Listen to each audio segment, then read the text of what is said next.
Assalamualaikum warahmatullahi wabarakatuh. Salam sejahtera untuk kita semua. Perkenalkan, nama saya Yunata Kandias Akbar, Sarjana Ekonomi Magister Manajemen. Saat ini saya merupakan dosen di Program Studi Manajemen Fakultas Ekonomi dan Bisnis Universitas Esa Unggul, Jakarta. Tujuan video ini dibuat yaitu untuk memenuhi salah satu persyaratan sertifikasi dosen tahun 2024 terkait dengan pernyataan diri dosen dalam Unjuk Kerja Tridharma Perguruan Tinggi atau PDD UKT-PT, khususnya di bidang pengajaran. Pada video ini, saya akan menjelaskan tentang mata kuliah yang saya ampu, yaitu mata kuliah Manajemen Sumber Daya Manusia, yang akan saya sampaikan dengan metode DIA, atau Delivery, Interaction, and Assessment. Delivery dimaksudkan merupakan apa saja yang harus saya jelaskan dan sampaikan ke para mahasiswa tentang hal-hal menyangkut deskripsi mata kuliah, capaian pembelajaran yang diharapkan dan dikuasai oleh mahasiswa, materi pembelajaran, dan metode pembelajaran yang diimplementasikan. Terkait dengan interaction, bagaimana saya sebagai dosen mampu menerapkan strategi pembelajaran interaktif yang bertujuan agar kelas menjadi hidup melalui diskusi aktif. Terakhir, untuk assessment merupakan sistem penilaian mata kuliah yang terdiri dari kehadiran, tugas, kuis, UTS, dan UAS yang masing-masing memiliki bobot dalam bentuk persentase untuk mengukur outcome pembelajaran para mahasiswa. Mata kuliah Manajemen Sumber Daya Manusia merupakan mata kuliah wajib bagi mahasiswa semester 3 Program Studi Manajemen Universitas Esa Unggul, Jakarta. Mata kuliah ini memiliki bobot sebesar 3 SKS. Selanjutnya, terkait dengan deskripsi singkat tentang apa saja yang akan dipelajari untuk satu semester ke depan terkait dengan mata kuliah Manajemen Sumber Daya Manusia ini sebagai berikut. Mempelajari tentang sumber daya manusia dalam organisasi ditinjau dari 4 hal utama, yaitu perencanaan, pengembangan, pemeliharaan SDM, dan hubungan industrial. Dalam aspek perencanaan, terdapat analisis dan desain pekerjaan, rekrutmen, seleksi, dan penempatan.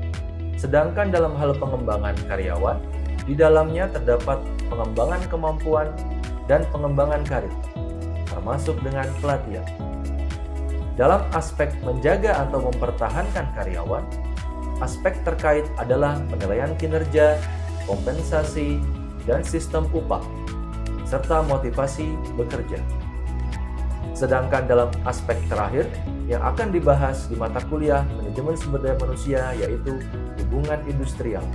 Di dalamnya terdapat pemahaman tentang undang-undang ketenagakerjaan, kesehatan, dan keselamatan kerja, pensiun, serta serikat pekerja.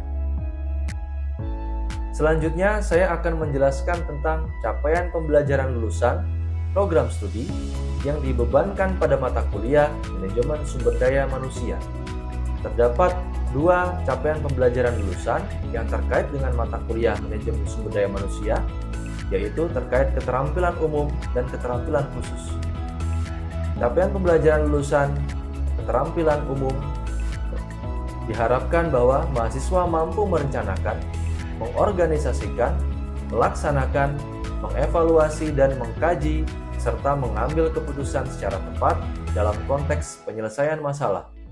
Sedangkan untuk capaian pembelajaran kedua, yaitu keterampilan khusus dalam mata kuliah ini, diharapkan mahasiswa mampu mengidentifikasi, merumuskan, melaksanakan, menganalisis, dan menyelesaikan masalah yang berkaitan dengan fungsi manajemen yaitu perencanaan, pengorganisasian, pengarahan, dan pengendalian, serta fungsi organisasi seperti pemasaran, sumber daya manusia, operasional, dan keuangan.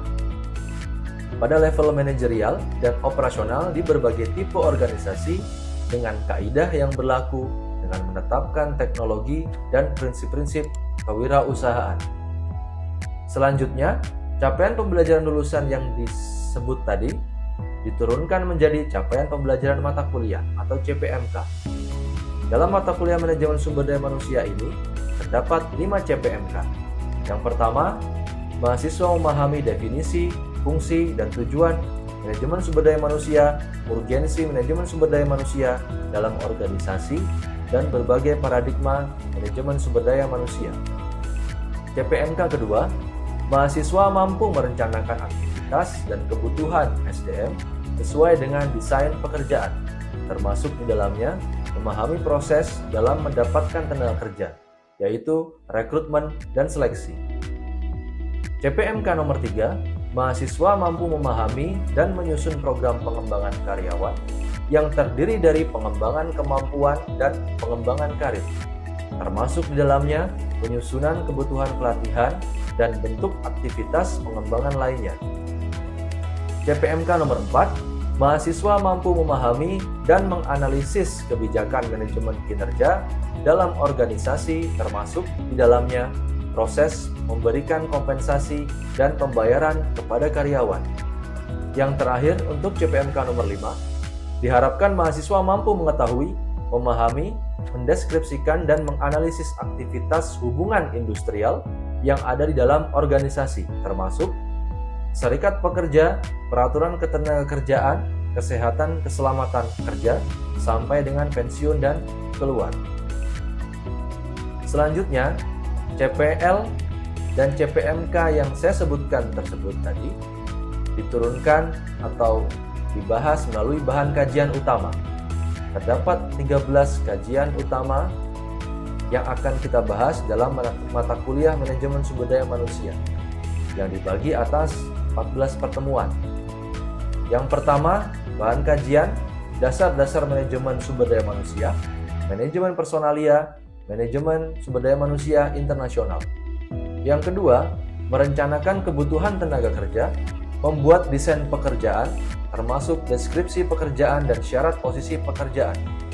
Dan yang keempat, proses dan pengertian seleksi, rekrutmen, tes, dan wawancara kerja. Yang kelima, bahan kajiannya, manajemen pengembangan karyawan, pelatihan dan karir. Dan yang keenam, manajemen dan penilaian kinerja karyawan. Bahan kajian ketujuh, kompensasi dan penggajian. Bahan kajian ke-8, manajemen motivasi dan mengatasi stres. 9, peraturan perundangan tenaga kerja. 10, dasar kesehatan, keselamatan kerja karyawan. 11, keluar dan pensiun. 12, serikat buruh dan serikat kerja. 13, globalisasi dan manajemen sumber daya manusia di organisasi. Mata kuliah manajemen sumber daya manusia ini memiliki 3 referensi utama, yaitu yang pertama, buku dari Human Resource Management Gary Dessler, edisi ke-16 tahun 2020. Yang kedua, Human Resource Management Noe Hollenbeck dan Taggart, edisi ke-13 tahun 2018. Selanjutnya yang ketiga, Human Resource Management Robert Mathis and Joe Jackson, edisi ke-15 pada tahun 2017. Metode pembelajaran yang digunakan yaitu ceramah atau tutorial, diskusi, case method atau studi kasus, tugas individu, dan tugas kelompok. Selanjutnya, untuk proses assessment, perkuliahan ini dilakukan dengan total 16 kali pertemuan yang terdiri dari 14 kali pembelajaran tatap muka dan 2 kali ujian, UTS dan UAS. Selanjutnya, bobot penilaian untuk asesmen pada mata kuliah manajemen sumber daya manusia ini terdiri dari 5 komponen. Yang pertama, kehadiran sebesar 10%, tugas dengan bobot 20%, kuis dengan bobot 10%, UTS bobot 25%, serta UAS dengan bobot 25%. Demikian penjelasan singkat saya tentang mata kuliah Manajemen Sumber Daya Manusia yang mengadopsi DIA. Selanjutnya, saya akan melanjutkan video ini terkait dengan contoh atau realisasi pembelajaran di kelas yang saya lakukan. Demikian, terima kasih. Assalamualaikum warahmatullahi wabarakatuh. Waalaikumsalam. Selamat malam semuanya. Kita balik lagi di minggu ke-7. Kita akan belajar tentang pelatihan dan pengembangan terkait dengan mata kuliah Manajemen Sumber Daya Manusia. Kali ini saya akan menjelaskan tentang apa yang dimaksud dengan pelatihan. Proses-proses apa saja, langkah-langkahnya seperti apa, dan apa saja yang harus kita ketahui tentang pelatihan. Sedangkan pengembangan nanti sekilas akan saya lanjutkan di next chapter, di pertemuan ke-8. Karena ini dibagi jadi 2 pertemuan. Next. Sebelumnya, minggu lalu, minggu ke-6, kita belajar tentang persiapan pelatihan atau perancangan pelatihan. Ada yang masih ingat? Lupa semua? Sekarang kita rewind lagi, kita refresh lagi. Di sini pengertian pelatihan dan pengembangan ada disebutkan oleh Sikula, Susilo Martoyo tahun 96. Teorinya adalah pelatihan adalah suatu proses pendidikan jangka pendek yang menggunakan prosedur sistematis dan terorganisir di mana para karyawan non-manajerial mempelajari pengetahuan dan keterampilan teknis. Kemudian dari Dessler, pelatihan memberikan karyawan baru atau yang ada sekarang keterampilan yang mereka butuhkan untuk menjalankan pekerjaan yang sekarang. Next. Masih tentang pelatihan, di sini Mutiara. Kemudian ada Stone. Nah, Stone menjelaskan tentang pengembangan. Pengembangan SDM menjadi sangat penting karena organisasi harus meningkatkan produktivitas dan daya saingnya. Tenaga kerja yang terlatih dengan baik dan multi-skill amat penting bagi kelangsungan organisasi. Sekarang kita mengetahui tentang konsep pelatihan. Satu lagi konsep tentang pengembangan. Kalau kita lihat di teori yang sudah kita ulas tadi, tentang pelatihan, apa kira-kira yang bisa Anda tangkap? Pelatihan merupakan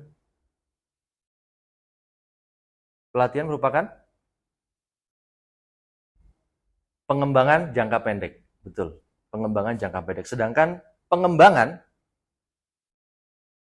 di sini disebutkan pengembangan karyawan itu penting untuk mempertahankan karyawan yang bertalenta. Artinya beda pelatihan dan pengembangan di sini. Pelatihan itu hanya untuk skill atau kemampuan karyawan jangka pendek yang langsung dirasakan.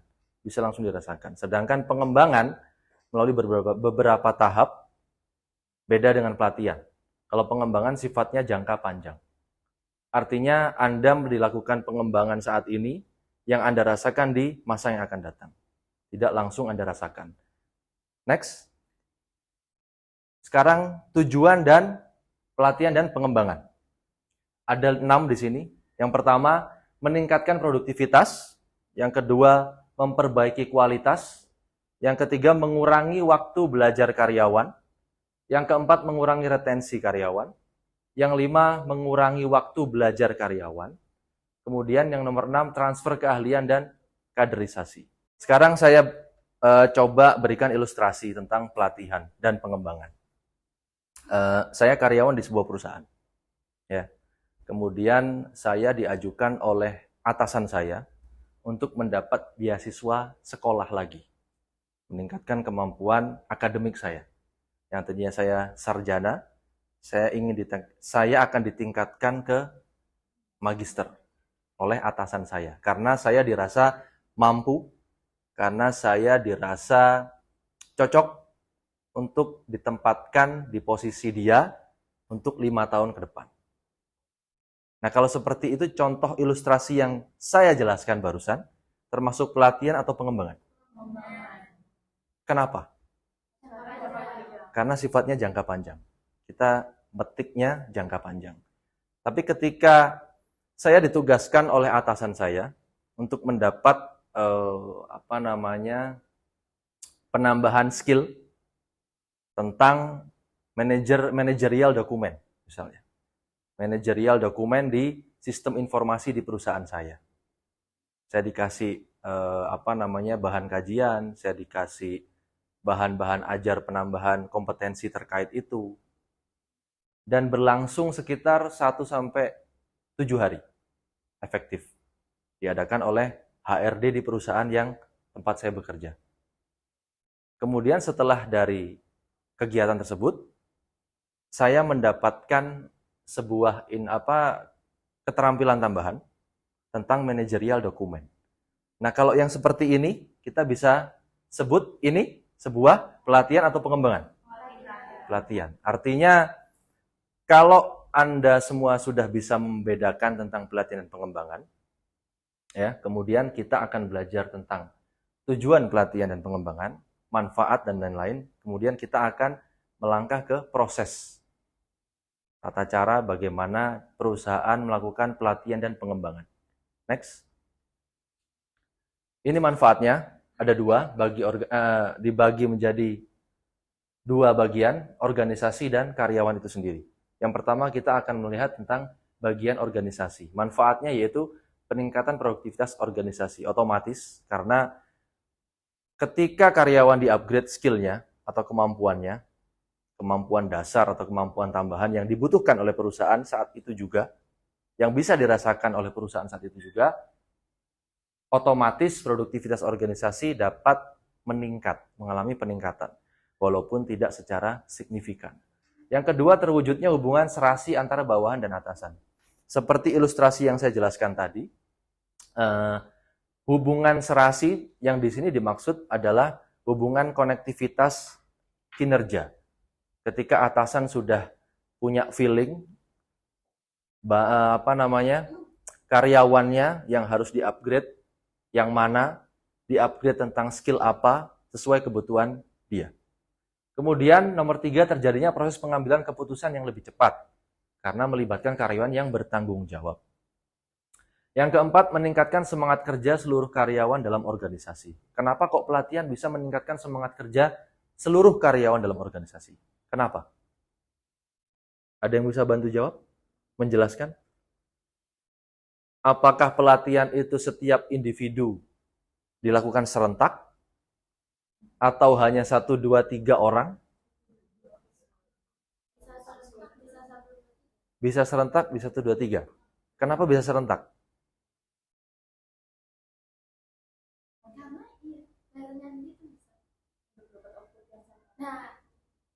Karena dilakukan bersamaan. Iya, terus dapat outputnya sama. Misalnya mungkin kebutuhan yang dibutuhkan di pihak perusahaan itu sama. Jadi semua karyawan yang harus punya skill yang sama, mungkin pelatihannya sama. Oke, ada yang jawab berbeda? Dilakukan secara parsial atau simultan? Kenapa? Sama ya jawabannya ya, simultan. Tapi pendapatnya apa? Contohnya kayak accounting ya, itu perusahaan berfokus pada laporan laba rugi. Lalu dalam accounting itu karyawannya dikasih pelatihan yang sama untuk workshop atau pelatihan tentang penyusunan laporan laba rugi. Oke. Sebenarnya jawabannya bisa dua-duanya. Bisa secara parsial, bisa secara simultan. Karena sesuai dengan regulasi, tidak hanya di Indonesia, dimanapun negara pasti punya regulasi tentang kewajiban perusahaan menerapkan pelatihan. Wajib setiap tahun untuk upgrade skill maupun untuk biasanya retensi karyawan. Kemudian yang nomor 5, memperlancar jalannya komunikasi. Karena skill kita di-upgrade, otomatis komunikasi lebih lancar. Dalam artian pekerjaan yang dilakukan lebih baik lagi. Nomor 6, mendorong sikap keterbukaan manajemen melalui gaya manajemen yang partisipatif. Ya kayak sekarang kita kuliah, ketika saya melontarkan sebuah pertanyaan atau Anda melontarkan pertanyaan ke saya, kita saling kolaboratif, partisipatif. Ya. Yang nomor 7, penyelesaian konflik yang fungsional sehingga tercipta rasa persatuan dan kekeluargaan. Ada yang bisa menjelaskan? Penyelesaian konflik yang fungsional. Sehingga tercipta rasa persatuan dan kekeluargaan. Ini bagi organisasi ya, ini sudut pandang organisasi. Ada yang bisa kasih saya penjelasan? Apa yang dimaksud dengan penyelesaian konflik yang fungsional sehingga tercipta rasa persatuan dan kekeluargaan? Apa hubungannya dengan pelatihan dan pengembangan? Tentunya kan pelatihan dan pengembangan kan kita lakukan dulu planningnya dulu, rencananya dulu. Setahun, 2 tahun, bahkan kalau pengembangan kita bisa ngomong jangka panjang. 5 tahun ke depan kita butuh apa? Butuh yang namanya manpower planning. Ya kan? Yang pertama, perusahaan harus memetakan kebutuhan dasar apa yang dibutuhkan para karyawan untuk bisa mengupgrade skill di masing-masing divisi tentunya. Berbeda-beda. Kemudian, setelah perusahaan melakukan perencanaan, mereka akan menganggarkan dan mengeksekusi di tahun berjalan. Ya kan? Dalam hal ini, penyelesaian konflik yang fungsional tadi maksudnya ketika karyawan sudah punya upgrade kompetensi, ketika karyawan sudah memiliki penambahan wawasan atau pengetahuan tentang pekerjaannya, ya, tentang pekerjaannya secara spesifik dan sehari-hari dia lakukan, atasan juga ataupun teman sejawat akan lebih mudah memahami ketika ada persoalan-persoalan atau kesalahan di tempat kerja atau pekerjaan yang sedang kita lakukan. Karena kita bekerja kan tidak hanya individu, tapi kita bekerja di satu tim, di satu divisi. Jadi pemahamannya sama ketika dilakukan pelatihan secara simultan tadi. Oke ya, next. Bagi individu sendiri, 1. Membantu karyawan membuat keputusan yang lebih baik. 2. Meningkatkan kemampuan karyawan dalam menyelesaikan masalah pekerjaan otomatis. 3. Terjadinya internalisasi dan operasionalisasi faktor-faktor motivasional seperti pengakuan, prestasi, pertumbuhan, tanggung jawab, dan kemajuan. Yang keempat, timbulnya dorongan dalam diri para karyawan untuk terus meningkatkan kemampuannya. Jadi ketika kita sudah melakukan atau sudah di-upgrade kompetensinya melalui sebuah pelatihan, kita akan merasakan dampaknya saat itu juga, atau jangka pendek lah katakan. Entah besok, entah seminggu kemudian, entah sebulan kemudian kita akan rasakan dampaknya. Sehingga, oke, kalau seperti ini memang ternyata kita butuh pelatihan. Yang nomor 5, peningkatan kemampuan karyawan mengatasi masalah stres, konflik, dan frustasi. Ini sama halnya dengan yang nomor 6 tadi ya. Bisa menyelesaikan konflik secara fungsional. Fungsional dalam artian sesuai, tepat sasaran. Konflik itu bisa di-manage secara efektif. Tidak terlalu buang-buang tenaga. Yang nomor 6, meningkatkan kepuasan kerja. Kenapa kok bisa meningkatkan kepuasan kerja? Ada pendapat? Ada opini? Ada penjelasan yang bisa menjelaskan tentang meningkatkan kepuasan kerja. Kenapa? Pelatihan mampu meningkatkan kepuasan kerja. Ya. Karena menurut saya bagi seseorang yang sudah mendapatkan pelatihan, dia kan akan merasa kemampuannya bisa bertambah. Jadi saat dia mengerjakan suatu tanggung jawab itu dan menyelesaikan dengan baik, itu bakal membuat orang itu merasa, oh, jadi seperti ini rasanya. Jadi suatu hal yang dicapai setelah mendapat pelatihan itu menjadi lebih puas dari kemampuannya sendiri. Dampak dari pelatihan sendiri. Yang nomor 7, semakin besar pengakuan atas kemampuan seseorang. Oke, jelas ya. Yang 8, mengurangi ketakutan menghadapi tugas-tugas baru di masa yang akan datang. Next. Bagi hubungan sesama, artinya sesama karyawan atau dengan atasan. Terjadinya proses komunikasi yang efektif, tentu. Nomor 2, meningkatkan kemampuan karyawan dalam menyelesaikan masalah kerja. Yang ketiga, adanya persepsi yang sama tentang tugas-tugas yang harus diselesaikan. Ini yang saya jelaskan tadi tentang, masih ingat tadi tentang apa? Yang bagi organisasi? Konflik fungsional.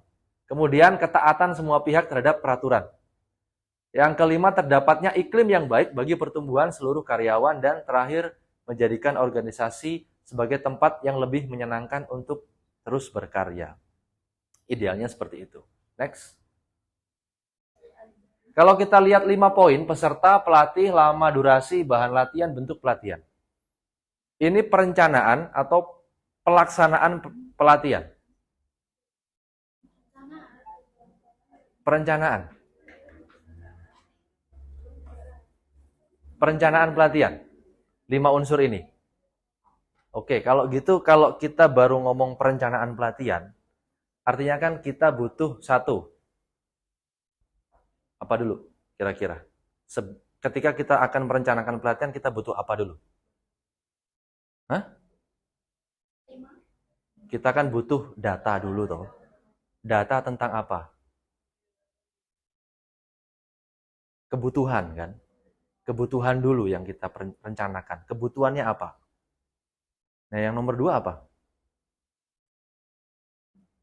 Setelah kita merencanakan kebutuhan pelatihan, yang kedua apa?